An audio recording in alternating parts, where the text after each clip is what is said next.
সত্য হচ্ছে হযরত মুহাম্মদ সাল্লাল্লাহু আলাইহি ওয়াসাল্লামের হাদিস, শুকিয়ে যাচ্ছে ইরাকের ফোরাত ও দজলা নদী, সেই সাথে পানি হারাচ্ছে শাখা নদীগুলো। ফোরাত ও দজলা নদীর মিলিত হবার স্থানটিও শুকিয়ে যাচ্ছে, সেই সাথে ধ্বংস হয়ে যাচ্ছে নদী তীরের বিশাল খেজুর বন। দজলা ও ফোরাত নদী নিয়ে হাদিসে কিয়ামত সম্পর্কিত একটি ভবিষ্যৎবাণী আছে। হযরত মুহাম্মদ সাল্লাল্লাহু আলাইহি ওয়াসাল্লাম বলেছেন, কিয়ামত সংঘটিত হবে না যতক্ষণ না ফোরাত নদী শুকিয়ে যায় এবং সোনার পাহাড় উন্মোচিত হয়, যার জন্য মানুষ লড়াই করবে এবং তাদের মধ্যে ব্যাপক হত্যাযজ্ঞ ঘটবে।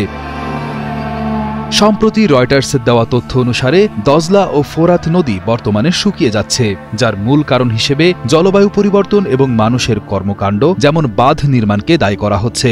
নদীর পানি কমার সাথে সাথে কমে যাচ্ছে খেজুর গাছ ও মৌমাছি।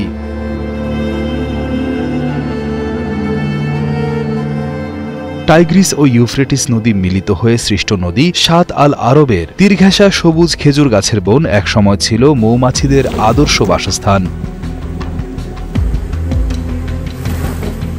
কিন্তু সাম্প্রতিক খরা এবং পানি সংকটের কারণে এই জীবনচক্র আজ মারাত্মকভাবে ব্যাহত। ইরাকের ঐতিহাসিক বন্দর শহর বাসরাকে কেন্দ্র করে এক সুদীর্ঘ কাল ধরে চলে আসা মধু উৎপাদনের ঐতিহ্য আজ এক ভয়াবহ পরিবেশগত সংকটের মুখে। একসময় এখানে প্রায় 16 মিলিয়ন খেজুর গাছ থাকা সত্ত্বেও এখন এই নদী তীরবর্তী অঞ্চলে মাত্র 3 মিলিয়ন গাছ অবশিষ্ট আছে। এই খেজুর গাছগুলি ছিল মৌমাছিদের প্রধান খাদ্যের উৎস।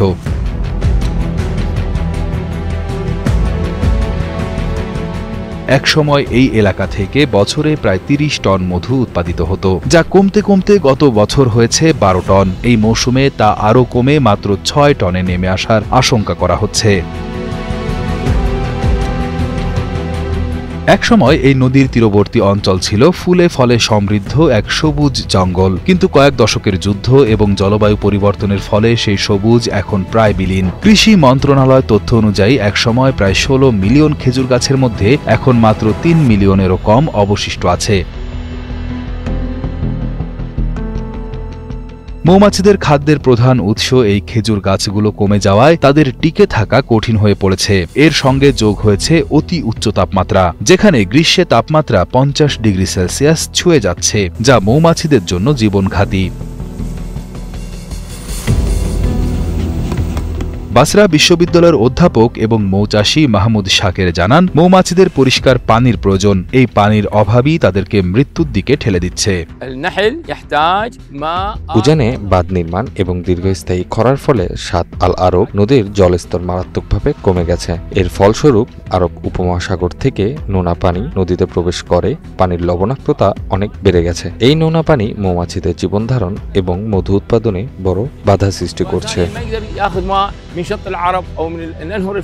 তিনি আরও জানান, লবণাক্ত পানির প্রভাবে শহরে প্রায় 2000 মৌচাক নষ্ট হয়েছে, যার ফলে অনেক মৌচাক মালিক সম্পূর্ণভাবে তাদের জীবিকা হারিয়েছেন। একসময় যে অঞ্চলে বছরে 30 টন মধু উৎপাদিত হতো, তা ক্রমাগত কমে এখন 6 টনে নামার আশঙ্কা করা হচ্ছে।